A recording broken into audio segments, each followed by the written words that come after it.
محبت کے بارے میں آپ کی تھاٹس کیا ہے؟ میں اپوزٹ جینڈر کی بات کر رہا ہوں، اس حوالے سے کیا ہے؟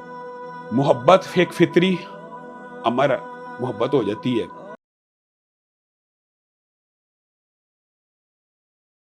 اور محبت جو ہے اس کے کچھ پیرامیٹرز اسلام نے طے کیے. مثلا ایک محبت ہے جس کا انسان کو ثواب ملنا شروع ہو جاتا ہے، اور ایک محبت ہے جس کا گناہ ملنا شروع ہو جاتا ہے. صرف یہ حد فاصل ہے. ماں سے محبت ہے، ثواب بھی مل رہا ہے. حلال رشتوں سے محبت ہے، ثواب مل رہا ہے. بیوی سے محبت ہے، اس کا ثواب اجر ہے.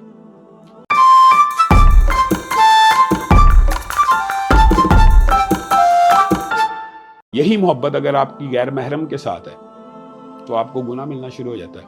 آپ شہوت میں پڑ جاتے ہیں، آپ نظر بازی میں پڑ جاتے ہیں. تو یہ محبت کہتے لوگ اس کو بھی محبت ہے، عشق کا نام دے دیتے ہیں، لیکن بنیادی طور پہ وہ سفلی جذبات ہوتے ہیں، شیطانی خیالات ہوتے ہیں. تو محبت کے پورے پیراڈائم کے لیے یا پورے کے پورے سینیریو کے لیے میرے پاس یہی الفاظ ہیں کہ محبت حلال اور جائز. جہاں پہ رسول اللہ نے حکم دیا، دیکھیں صلی اللہ علیہ وسلم، رسول اللہ صلی اللہ علیہ وسلم نے اپنے ساتھ محبت کو باعث اجر و ثواب دیا. بلکہ یہ کا ایمان ہی پورا نہیں ہوتا جس کی محبت، یعنی اپنے باپ، اولاد، والدین، سب سے زیادہ اگر کوئی بندہ میں محمد صلی اللہ علیہ وسلم سے محبت نہیں کرتا، اس کا ایمان مکمل نہیں ہے. دیکھیں کتنی باعث اجر ہے. اور اگر ایک بندہ اس کو ابو لہب سے ہو جائے، ابو جہل سے ہو جائے، یا رسول اللہ کے دشمنوں سے ہو جائے، حرام ہے. تو کہتے ہیں ہم اس کو بھی محبت ہے، لیکن وہ حرام ہے. اچھا مجھے یہ بتائیں، جیسے ابھی آپ نے شہوت کا ذکر کیا، ابھی آپ نے سفلی جذبات کا ذکر کیا. بطور انسان آپ عالم دین بھی ہیں، بڑا قد ہے ماشاءاللہ، شیطان آپ میں بھی تو حملہ آور ہوتا ہوگا. اس وقت میں کیسے آپ اس چیز سے باہر نکلتے ہیں؟ اسامہ بھائی، یہ آپ نے بہت اچھا سوال کیا، اور میں اللہ کے فضل و کرم سے جو اپنی زندگی کے اندر مشاہدہ کیا، میں یہ سمجھتا ہوں سب سے بڑا فتنہ، پیسے سے بڑا بھی فتنہ یہ ہے نظر کا اور شہوت کا. تو اللہ کے فضل و کرم سے میں اس تجربے اور نتیجے پہ پہنچا ہوں کہ اگر انسان کے اندر ایسے جذبات پیدا ہوں تو اس کو حلال رستہ تلاش کرنا چاہیے. مثلا ہمارے معاشرے کے اندر یہ جو آپ نے سوال کیا نا، یہ ایک عجوبہ ہے، اچنبہ ہے. کیا کوئی بندہ کہے کہ اگر آپ کے اندر یہ جذبات پیدا ہوتے ہیں آپ شادی کریں؟ آپ کو پتا عورتیں گھر میں گھسنے نہ دیں، اور آپ شاید آن ایئر بھی نہ کر سکیں ایسے پروگرام. عورتیں اس بارے میں بڑی سینسٹیو ہوتی ہیں. لیکن میں آپ کو اپنا ذاتی تجربہ اور مشاہدہ بتاتا ہوں کہ اللہ کے فضل و کرم سے ویسے تو احادیث اور مطالعہ کر کے انسان اس سٹیج پہ پہنچ جاتا ہے کہ غیر محرم کے اوپر نظر ڈالنا کتنا خطرناک ہے، کہ نظر ڈالنا اتنا خطرناک ہے تو اس کے ساتھ انوالو ہونا کیسا ہوگا.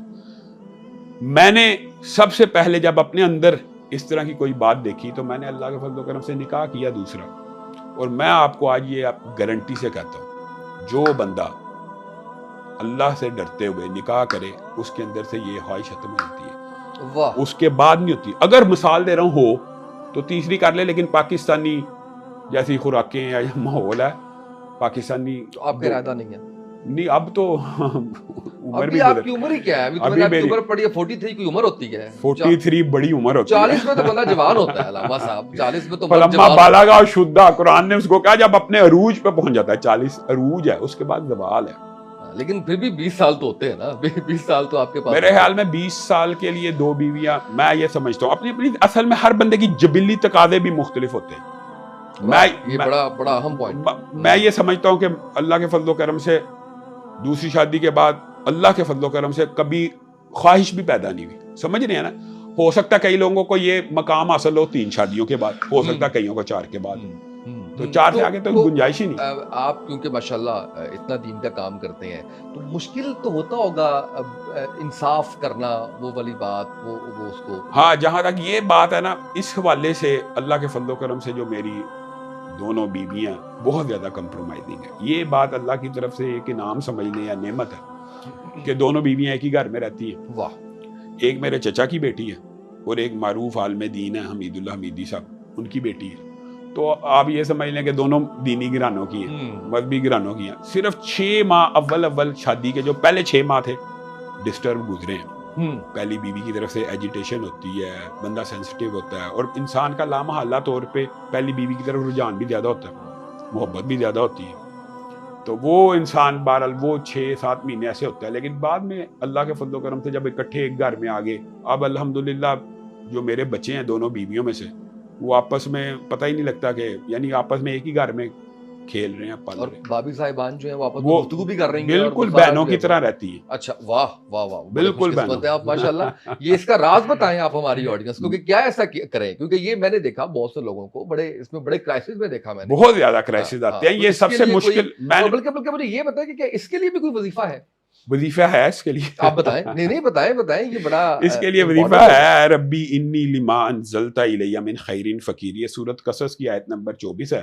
حضرت موسیٰ کا یہ سارا کا سارا واقعہ، حضرت موسیٰ جب مدین کے گھاٹ کے اوپر گئے تھے تو وہاں پہ انہوں نے اللہ سے یہی فریاد کی تھی، ربی انی لما انزلت الی من خیر فقیر. اللہ میں تیرے در کا فقیر، تم نبی کہہ رہا ہے میں تیرے در کا فقیر ہوں، تو اپنی جو ہے خیرات میری جھولی میں نازل کر دے. اس وقت وہ انہوں نے کس جذبات کے تحت یہ بات کی تھی؟ شادی کے لیے نہیں تھی کی، بھوک سے کی تھی. لیکن اللہ تعالیٰ نے روٹی کا انتظام نہیں کیا، روٹی پکانے والیوں کو بھیج دیا تو شادی بھی ہوگی. تو میں یہ سمجھتا ہوں یہ وظیفہ بہت زیادہ مجرب ہے. اور اس کے بعد میں یہ سمجھتا ہوں کہ آپ کے پاس اگر دلائل ہیں، ڈائلاگ ہے، جیسے میں نے پہلے کہا ڈائلاگ اور مکالمے سے میں نے پہلی بیوی کو بہت زیادہ کنونس کر لیا. لیکن جو آپ نے convince کی. وظیفہ بتایا ہے یہ آپ نے بتایا ہے کہ دونوں بیویاں صلح صفائی سے ہاں آپ کا گھر امن امان سے. اور کتنی دفعہ کرنا ہے، کیسے کرنا ہے؟ اس کے لیے تو ویسے جو کثرت کا جو عدد ہوتا ہے وہ 313 ہوتا ہے. 313 دفعہ کوئی بھی وظیفہ اگر آپ کریں تو وہ کثرت کے ساتھ ہوتا ہے. یہ تو اگر کسی کی ایک بھی نہیں ہوئی تو اس کے لیے تو یہ وظیفہ ہے 40 دن کے لیے وہ کرے. ہر نماز کے بعد انشاءاللہ اس کا بہترین رشتہ آ جائے گا. اور اگر دوسری کرنا چاہتا ہے تو پھر کر لے 40 دن تک. اور دونوں میں صلح صفائی کرنا چاہ رہا ہے تو پھر کتنے دن تک؟ پھر بھی یہی پڑھتا رہے تو اللہ کے فضل سے گھر میں. آپ نے زندگی میں پھر 3 دفعہ کیا؟ نہیں میں تو پہلی کی دفعہ، ایک دوسری کی دفعہ، اور پھر جو ہے وہ دونوں میں صلح صفائی کے لیے. اسامہ بھائی میں نے تو اپنی زندگی کے اندر نا یہ سمجھ لیں کہ جو فارغ ٹائم ہوتا ہے ذکر کرتا رہا. تو میں اس طرح نہیں کرتا کہ اسپیشل میں چلتے پھرتے گاڑی میں آتے جاتے، ٹریولنگ میں ابھی آتے، مسجد آتے جاتے، اگر منہ زبان تر رہے اللہ کے ذکر سے تو واہ واہ واہ